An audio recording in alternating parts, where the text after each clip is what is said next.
And Hanson just keeps going. It's actually been playing this entire time. It's almost like they just had one song.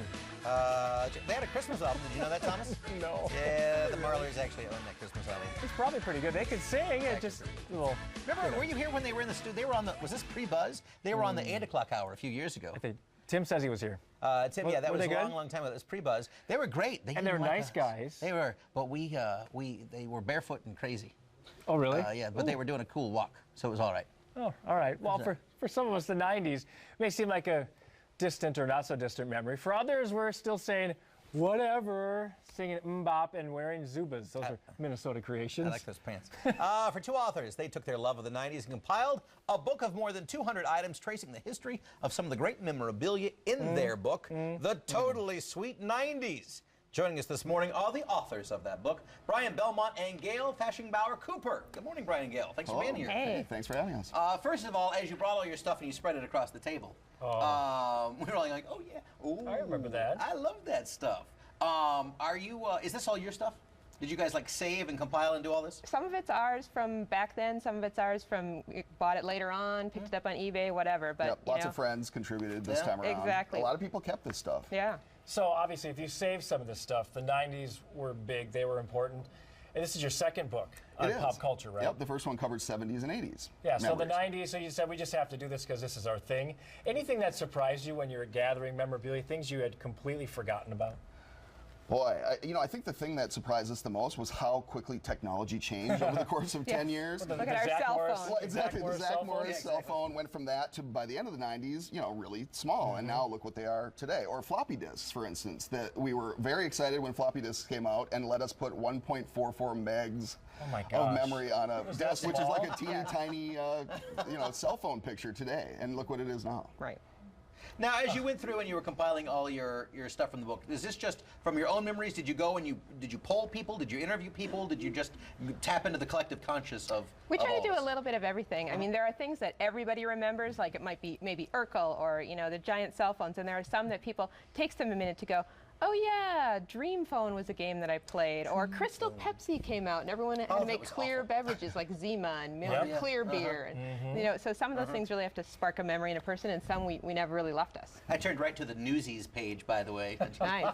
Christian Bale as a singer, right there. Exactly. That's great. Future Batman singing as he could.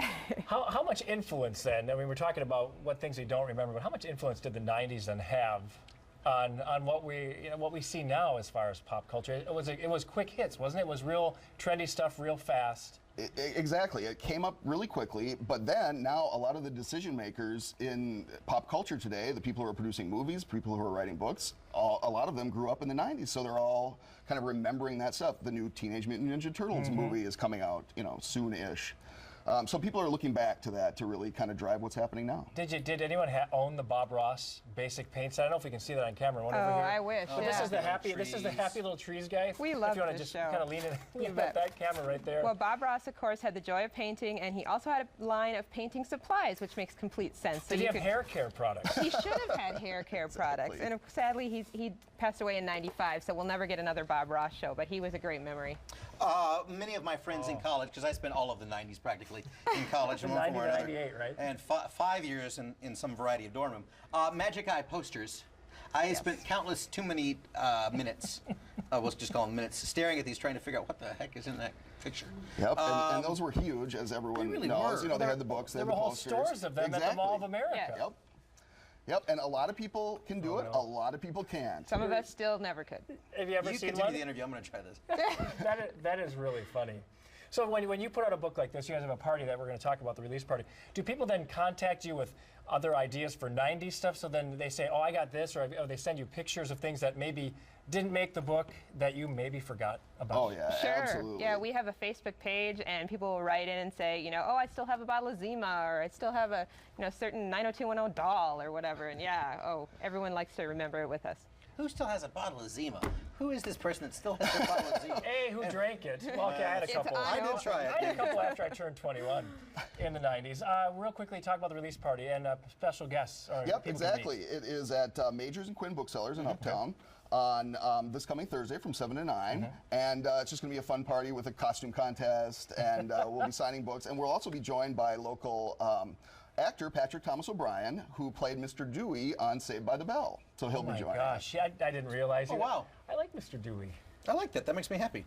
Well, guys, this is the book. The Totally Sweet 90s book release party is coming up. As you just mentioned, it is Thursday at Quinnen Booksellers. It's on Hennepin Avenue in Minneapolis. That is from 7 to 9. Gail, Brian, thank you very much. Thanks. Thank Thanks you. for taking That's us down awesome. that memory stroll there. Oh, down anytime. memory lane. Thanks, you guys. Yeah, that's great. There's all the information right there on the screen.